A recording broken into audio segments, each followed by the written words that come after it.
Welcome, everyone. We're diving into something I find so interesting, non-resistance. Oh, very cool. Yeah, and our guide is this chapter from a biography of Ramana Maharshi.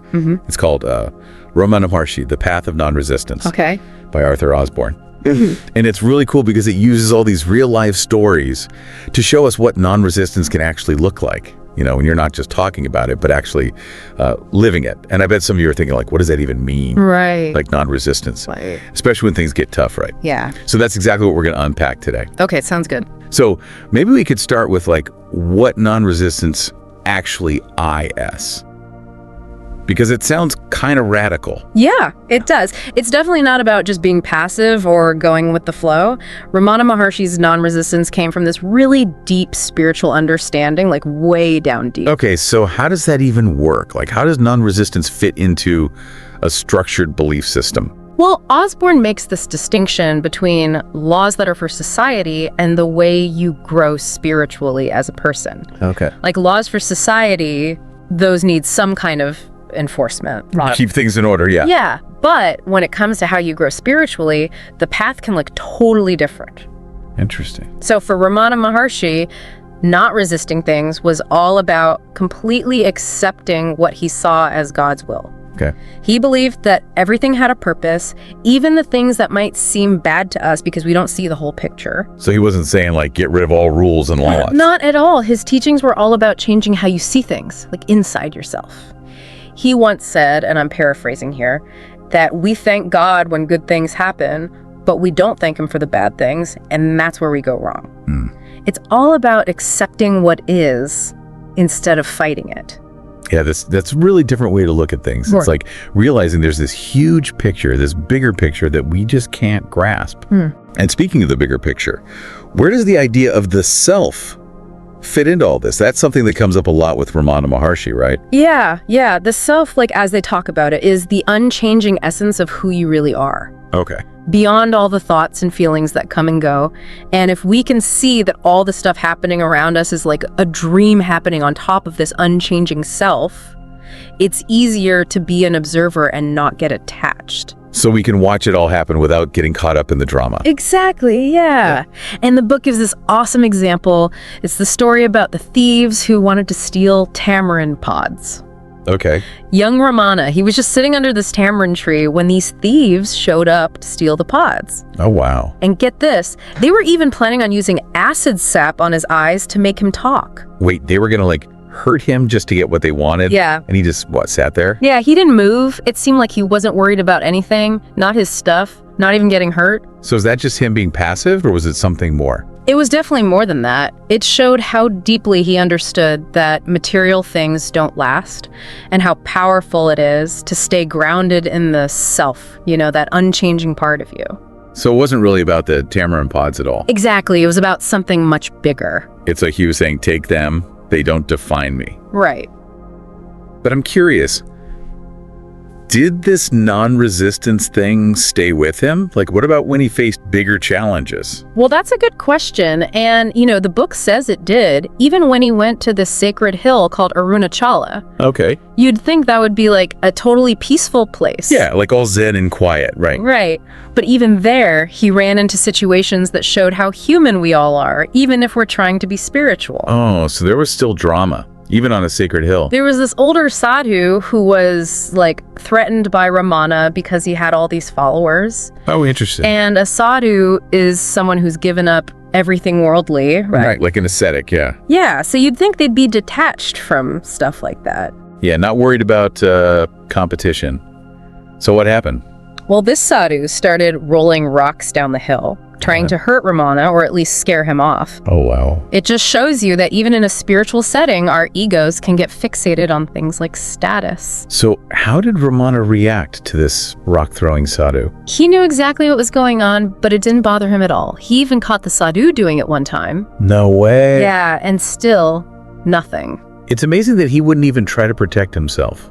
or like, confront the sadhu, it makes you think about how much we just react without thinking. It really does, yeah. And this whole thing with the sadhu, it reveals something deep about ego and attachment. Okay. This sadhu, even though he was doing all these spiritual practices, was still clinging to his position, to the attention he got. It's like a reminder that even people who seem really spiritual, they're still human. Absolutely. And wasn't there another character in the book, Balananda, who really pushed the limits with Ramana's non-resistance? Oh yeah, Balananda. Osborne calls him a plausible scoundrel. Wow. And the stories about him are wild. Well, let's get into that next. I want to hear all about this Balananda and how he messed with Ramana's non-resistance. So this Balananda, you called him a plausible scoundrel. What was his deal? Well, he saw a chance to use Ramana Maharshi's non-resistance thing for himself. Oh, really? Like to get something out of it. It's crazy how bold he was. He actually said he was Ramana's guru. What? And demanded money from visitors and would humiliate Ramana in public. So he was trying to cash in on Ramana's spiritual reputation? Yeah. What did this humiliation even look like? Okay, so pictures this Balananda would go to the bathroom right on the veranda. Oh. And leave his fancy clothes there. Like he was so detached. Oh, wow. He even spat on Ramana Maharshi more than once. That's terrible. And through all this, Ramana just stayed silent. He didn't react at all. Why? That's where it's so important to get why Ramana Maharshi did what he did. He wasn't giving in to Balananda. He was sticking to this higher principle, not letting ego conflicts or anything mess with his inner peace. So his detachment, it was weakness. It was a choice he was making because of his spiritual beliefs. Exactly. Think about it. If someone's trying to get a rise out of you and you don't even flinch, their tricks don't work anymore. Right. You can't get me mad if I don't play the game. Right. Ramana Maharshi's non-resistance totally shut down Balananda's manipulation. Interesting. Did other people try to take advantage of him like that? There were a few other cases. One sadhu tried to force some mantra on him that he didn't want. Oh, man. And others came with these crazy claims, hoping to get something just from being connected to Ramana. It seems like Ramana attracted a lot of people who tested his non-resistance. Is this a normal thing people on a spiritual path have to deal with? Yeah, it's not unusual, for people on a spiritual path to run into others who try to mess with their progress for whatever reason. The important thing is that Ramana always stuck to non-resistance no matter what was going on or who was involved. It's like he was showing them a different way of being by not reacting to their egos. But there was one story that really stands out, right? The robbery at the ashram where he lived. Oh yeah, the 1924 ashram robbery, that was huge. It's nighttime and this group of thieves are breaking windows and threatening people. Sounds terrifying. How did everyone at the ashram, including Ramana, react to that? Ramana's instructions were super clear. Don't resist anything. He even said they have their dharma, we have ours. Dharma. Yeah, duty or path in life. He was recognizing that everyone has their own path, even if it looks messed up to us. So he was saying, let them do what they came to do and we'll stick to our own way. Exactly. He wasn't saying what they were doing was right, but he was choosing not to meet violence with violence. Okay. Did he just stand there and let them take whatever they wanted? It's even more than that. He invited the thieves into the ashram. He invited them in? Why would he do that? This shows how serious he was about non-resistance. He even let the thieves hit him without getting upset. He even joked about it afterward. He was getting beaten up, and he joked about it. I don't know if I could be that accepting. What's the lesson there? There's this really powerful moment when one of his devotees got angry. This guy, Ramakrishna Swami, wanted to fight back when he saw the thieves hitting Ramana. Makes sense. But Ramana calmed him down and reminded him that their path, their dharma, was different. So even while this crazy stuff was happening, he was still teaching his followers about non-resistance. Yes. And he used this really interesting analogy. He asked Ramakrishna Swami, if your teeth suddenly bit your tongue, would you knock them out because of it? I think I see what he means. It's like he's saying that reacting with violence to something temporary would just cause more suffering. Right. Don't fight violence with more violence. It makes sense, but it seems so hard to actually do. It does. It's a really different way of thinking, especially because we're so used to defending ourselves and seeing the world as this dangerous place. So how do we even start to connect this idea of non-resistance to our everyday lives? We're not dealing with armed robbers every day. That's a great point. But the thing is, we all have our own robbers inside us. Well, like what? Our anxieties, our frustrations, the judgments we make these things steal our peace, and they're way more persistent than any threat from the outside world. So you're saying that non-resistance is about learning to let go of all that inner stuff? But how do we even start to do that? It feels so real.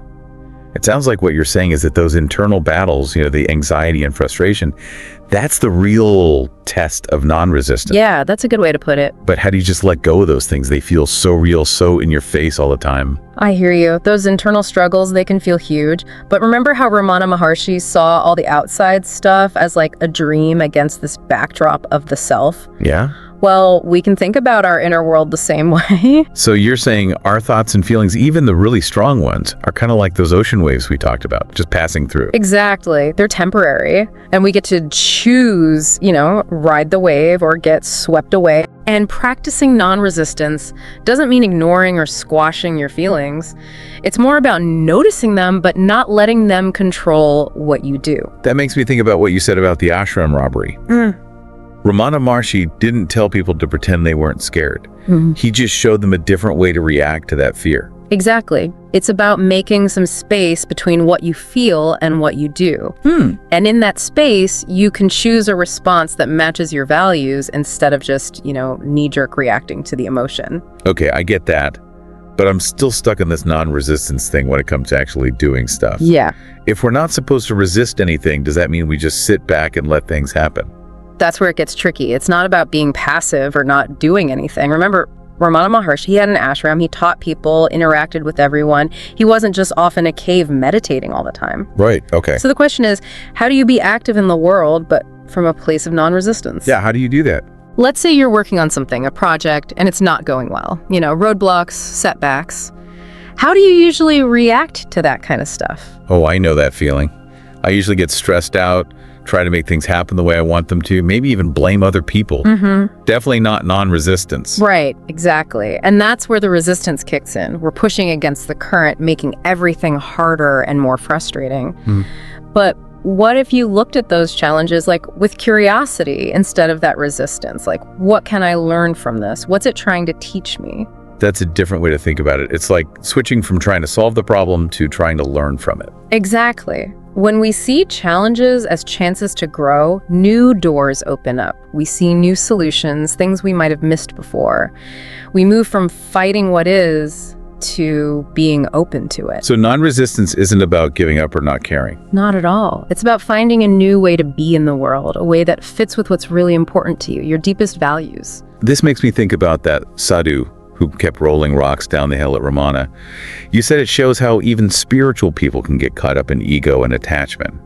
What are those rocks that we might be holding on to in our own lives, those things we think we need to control so tightly? That's a good question for us all to think about. What are the fears, the beliefs, the desires that are making us resist in our lives? Maybe it's needing everyone to like you, or being afraid to fail, or being attached to one specific outcome. And if you can spot those rocks, does that mean just drop them? Is that what non-resistance means in real life? Yeah, is it that simple? It's not always about just letting go. Sometimes it's about seeing those rocks and then making choices that don't feed the resistance. Finding that space, like we talked about, between how you feel and how you act, and responding from a place of wisdom and compassion. This has been such a fascinating deep dive. I'm starting to see how non-resistance isn't about being a pushover or pretending that everything's perfect.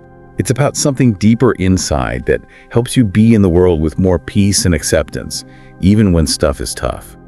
And as we wrap up, it's important to remember that this is something you work on your whole life. We're gonna mess up sometimes, fall back into old habits of resisting things, and that's okay. The important thing is to keep coming back to this idea of non-resistance, keep exploring what it means for you in your own life. Well, thank you so much for taking us through all this. I think Ramana Maharshi's life is this amazing example that even in a world that feels crazy, unpredictable, there's a way to be peaceful and accepting. It's there for all of us. And that way it starts with understanding and really getting the power of non-resistance. And to all of you listening, we hope you'll keep exploring this too. What are the rocks you might be clinging to? What would it be like to face your challenges with that spirit of non-resistance?